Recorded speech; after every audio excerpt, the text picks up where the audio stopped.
উপসাগরীয় দেশগুলিতে ইরানের হামলার নেপথ্যে কি রয়েছে? আবারও ইরান কেন বন্ধ করল হরমুজ প্রণালী? কি বলছে মধ্যপ্রাচ্যের দেশগুলো?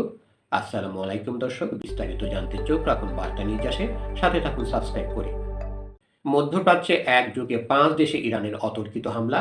শনিবার 11 জুলাই ইরানের মার্কিন বাহিনী তৃতীয় দফায় ইরানের দক্ষিণ উপকূলীয় শহরে ব্যাপক হামলার জবাবে তেহরান 12 জুলাই একযোগে উপসাগরীয় 5টি দেশ ওমান, কাতার, কুয়েত, বাহরাইন ও জর্ডানে অবস্থিত যুক্তরাষ্ট্রের সামরিক ঘাঁটি লক্ষ্য করে ক্ষেপণাস্ত্র ও ড্রোন হামলা চালিয়েছে। ইরান আরও বলে যে গত 17 জুলাই দুই দেশের মধ্যে স্বাক্ষরিত সমঝোতা স্মারক ওয়াশিংটন লঙ্ঘন করেছে। তাই ইরান বিশ্ব জ্বালানি বাণিজ্যের অন্যতম গুরুত্বপূর্ণ নৌপথ হরমুজ প্রণালী অনির্দিষ্টকালের জন্য বন্ধ ঘোষণা করেছে।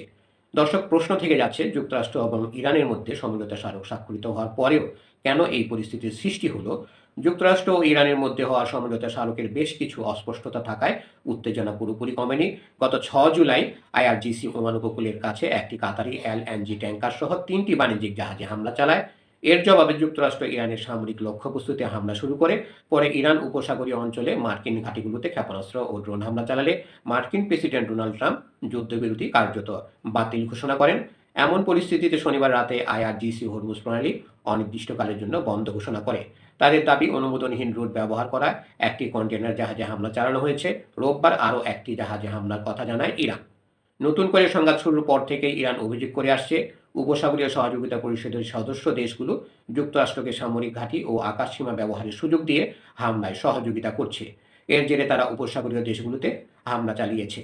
ইরান দীর্ঘদিন ধরে বলে আসছে, হরমুজ প্রণালীতে কেবল তাদের অনুমোদিত রুট ব্যবহার করা যাবে এবং এই জলপথের ব্যবস্থাপনা তারা শুধু ওমানের সঙ্গে সমন্বয় করেই করবে।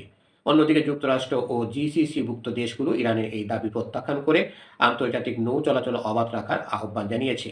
অন্যদিকে ইরানের আক্রমণের শিকার হওয়া উপসাগরীয় দেশগুলো বলছে, ইরানের এই আক্রমণ উপসাগরীয় অঞ্চলের সার্বভৌমত্ব ও আঞ্চলিক অখণ্ডতার সুস্পষ্ট লঙ্ঘন এবং আন্তর্জাতিক আইনের গুরুতর অবমাননা।